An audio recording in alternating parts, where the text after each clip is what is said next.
పహల్గాంలో అమాయకుల పౌరులపై ఉగ్రదాడులు జరిపిన భారత్ను కలిచివేసింది. ఈ దారుణ ఘటనకు ప్రతీకారంగా సీమాంతర ఉగ్రవాదాన్ని ప్రేరేపిస్తోన్న పాకిస్తాన్కు గట్టి సమాధానమిచ్చేందుకు భారత్ ఆపరేషన్ సింధూర్ను ప్రారంభించింది. పాక్ ఆక్రమిత కశ్మీర్లోని ఉగ్ర స్థావరాలపై భారత సైన్యం మెరుపుదాడులు చేసింది.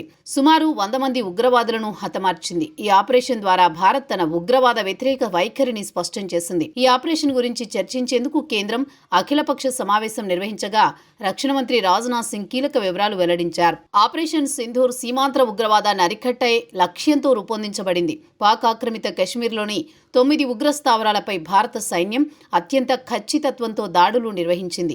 ఈ దాడుల్లో సుమారు 100 మంది ఉగ్రవాదులు హతమైనట్లు రక్షణ మంత్రి రాజ్నాథ్ సింగ్ ధృవీకరించారు.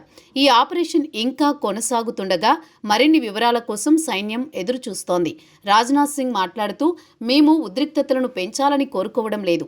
అయితే పాకిస్తాన్ రెచ్చగొట్టే చర్యలకు పాల్పడితే వెనక్కి తగ్గేదే లేదు. ఆపరేషన్ సింధూర్ కొనసాగుతుంది అని స్పష్టం చేశారు.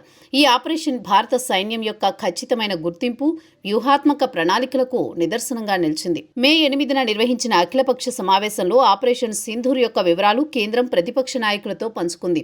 రాజ్నాథ్ సింగ్ ఈ ఆపరేషన్ యొక్క లక్ష్యాలు, ప్రస్తుత పరిస్థితులను వివరించారు. భద్రతా కారణాల దృష్ట్యా కొన్ని సాంకేతిక వివరాలను వెల్లడించలేదని ఆయన తెలిపారు. ఈ సమావేశం జాతీయ భద్రతపై రాజకీయ భేదాలను పక్కన పెట్టి ఐక్యంగా నిలబడే సందేశాన్నిచ్చింది. కాంగ్రెస్ నాయకుడు రాహుల్ గాంధీ ఆపరేషన్ సింధూర్పై ప్రతిపక్షాల ఐక్యతను ధృవీకరించారు. దేశ భద్రత కోసం కేంద్రం తీసుకునే చర్యలకు ప్రతిపక్షాలు పూర్తి మద్దతు ప్రకటిస్తున్నాయి. ఆపరేషన్ సింధూర్ ఇంకా కొనసాగుతోందని రాజ్నాథ్ స్పష్టం చేశారు. ఈ సందర్భంలో ప్రతిపక్షాలు బాధ్యతాయుతంగా వ్యవహరించడం దేశవ్యాప్తంగా సానుకూల సందేశాన్ని అందించింది. జాతీయ భద్రత విషయంలో రాజకీయ లబ్ధి కోసం ప్రయత్నించకుండా ఐక్యతను ప్రదర్శించడం గమనార్హం. భారత్ తన భద్రతా ప్రయోజనాలను గట్టిగానే కాపాడుకుంటూనే దౌత్యపరమైన సమతుల్యతను కొనసాగించాల్సిన అవసరం ఉంది. ఆపరేషన్ సింధూర్ ద్వారా భారత్ ఉగ్రవాదంపై తన దృఢ వైఖరి ప్రపంచానికి చాటింది. పహల్గాం దాడికి ప్రతీకారంగా జరిగిన ఈ ఆపరేషన్ భారత సైన్యం యొక్క సామర్థ్యాన్ని, జాతీయ ఐక్యతను ప్రదర్శించింది. అఖిలపక్ష సమావేశంలో ప్రతిపక్షాలు ప్రభుత్వానికి మద్దతు ప్రకటించడం దేశం దృఢ సంకల్పాన్ని మరింత బలపరిచింది.